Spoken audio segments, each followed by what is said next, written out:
Doctor साहब, आप ये कह रहे हैं कि 20 दिन में जो तमाम सूरत हाल वाज़िया हो जाएगी कि कौन सी शख्सियत कहाँ से इलेक्शन लड़ी और किसके खिलाफ लड़ी है और भरपूर इंतखाबी मुहिम शुरू होने जा रही है। ये इस तरह से होगा।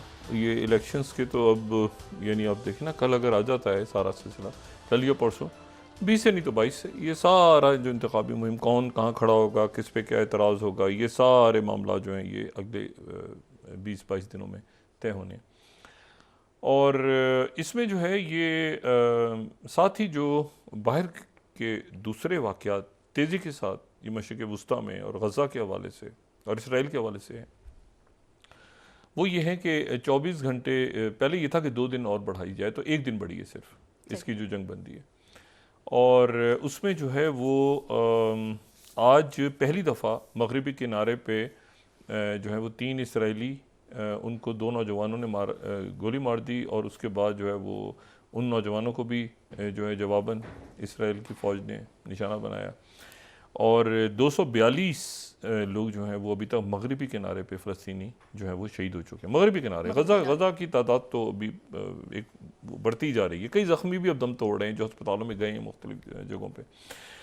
और ये जो अब जो टॉक्स इस वक्त चल रही हैं वो उनके हैं doctor Basim Naeem. Doctor Basim Naeem जो है हमास के रहनुमा हैं, और वो इस वक्त जो है वो मुख्तलिफ टीवी चैनल्स वगैरह पे वो हमास के नुक्ते नज़र को बयान करते रहे हैं। मेडिकल डॉक्टर हैं, और वो जो हैं वो इस वक्त वो हैं जनूबी अफ्रीका का दौरा वो कर रहे हैं। सही, ठीक है, जनूबी अफ्रीका का वो दौरा कर रहे हैं। और डॉक्टर बासिम नईम तो उन्होंने वहाँ केप टाउन के अंदर एक मीडिया टॉक करते हुए उन्होंने कहा है कि हमास जो है वो सारे लोग छोड़ने पे तैयार है। पहला इंडिकेटर उनकी तरफ से आया है, लेकिन जवाब में जितने जेलों में जितने फ़लस्तीनी कैदी मौजूद हैं उन सबको रिहा किया जाए। इसराइल ने फौरी तौर पे इस को तजवीज़ को रद्द कर दिया।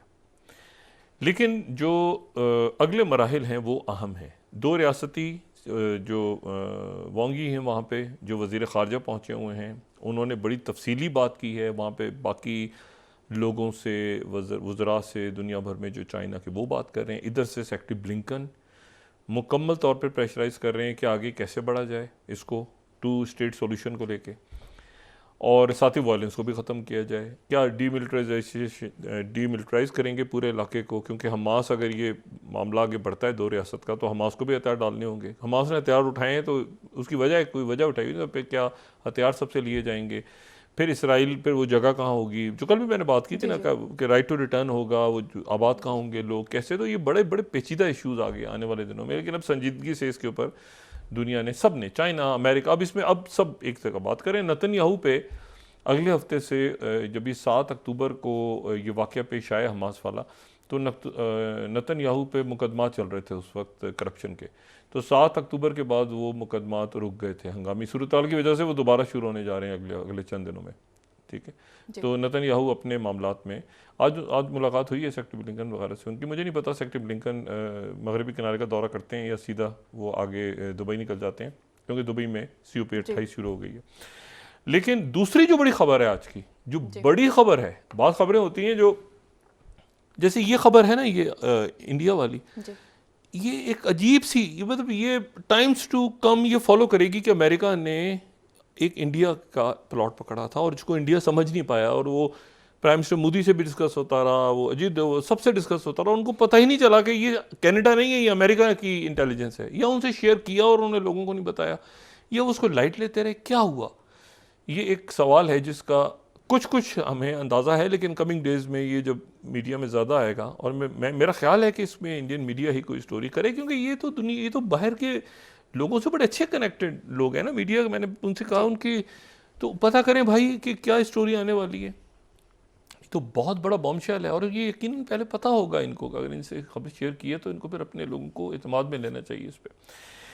दूसरी जो बात है, जो बड़ी खबर मैं कह रहा हूँ कि बाज़ खबरें होती हैं ना जो स्ट्रेटजिकली एक तवील अरसे तक एक अपना असर डालती हैं, वो खबर है जो कि ईरान के जो कमांडर हैं फ़ौज के, यानी वो चेयरमैन जॉइंट कह लें या जो भी उनके जो सीनियर मोस्ट पोजीशन है ईरान की, उनकी बात आज हुई है सऊदी वज़ीर दिफ़ा से। सऊदी वज़ीर दिफ़ा जो हैं शहज़ादा खालिद बिन सुलेमान, वो मोहम्मद बिन सुलेमान के भाई हैं, यानी बादशाह के बेटे हैं और जो वज़ीर आज़म वली अहद उनके भाई हैं। ईरान और सऊदी अरेबिया, ईरान और सऊदी अरेबिया एक आर्मी के हेड और एक डिफेंस हेड, और उनके दरमियान, ईरान और सऊदीया के दरमियान दिफाई माहिदा, सफारती ताल्लुकात नहीं, ईरान सऊदी अरब के दरमियान दिफाई माहिदा साइन होने जा रहा है। ये मैं 36 ब्लूमबर्ग का कोट कर रहा हूँ, Bloomberg. Saudi discuss defence ties with Iran in further sign of length. और फिर press TV, Iran fully prepare to boost military cooperation with Saudi Arabia, top general.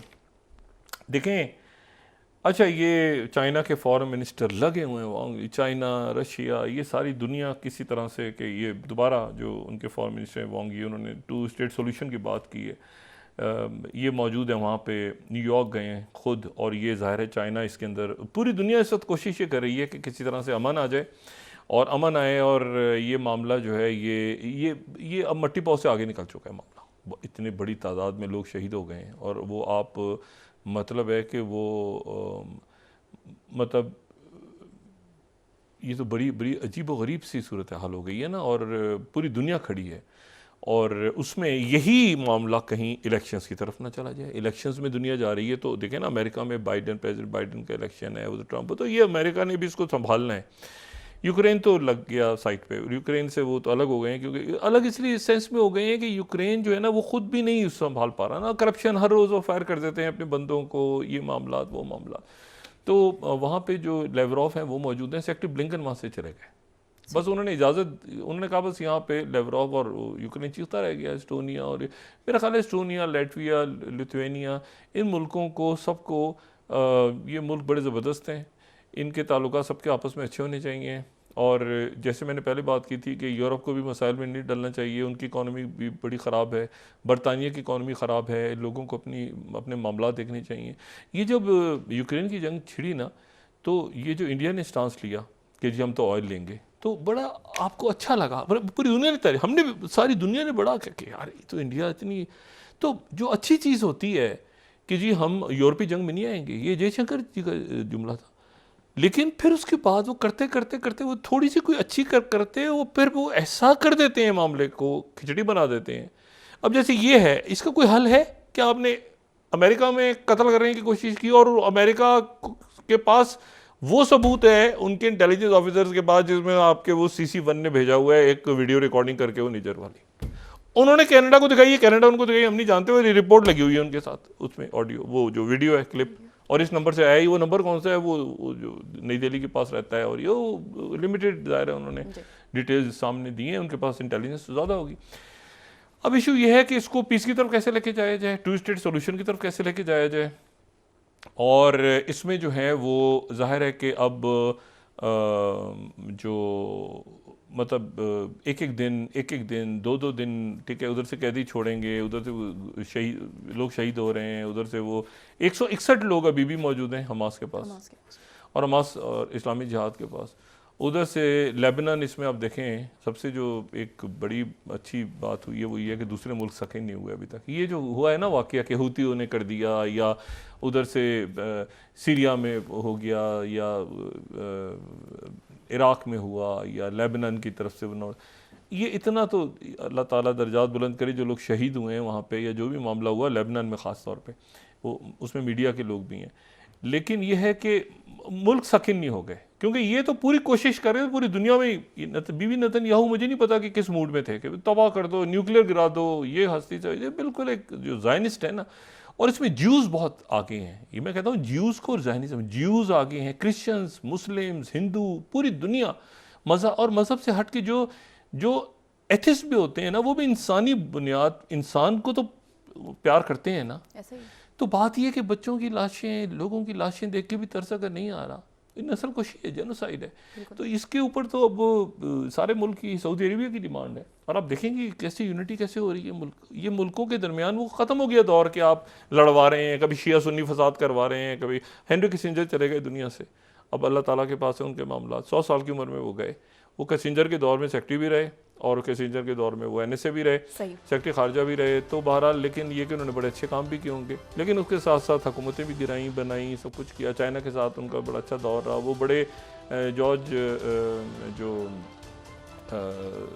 Harvard से उनको बुलाया गया था और ये जो हैं ये इनको बुला के 15 साल की उम्र में ये आ गए थे जब वहाँ पे नाजी हिटलर की नाजी वो जंग हो रही थी, अमेरिका आ गए थे। बड़ा मतलब आप पोस्ट वर्ल्ड वॉर तारीख जो है अमेरिका की वो डिस्कस नहीं कर सकते जब तक हेनरी किसिंजर का नाम ना हो। लेकिन मैं सिर्फ ये कह रहा हूँ कि ऐसे इंटेलिजेंट लोगों की मौजूदगी में ये वहाँ तक वापस ये अपने आप को बाहर निकालना ज़रूरी है अमेरिका के लिए भी कि ये मसला हल करे।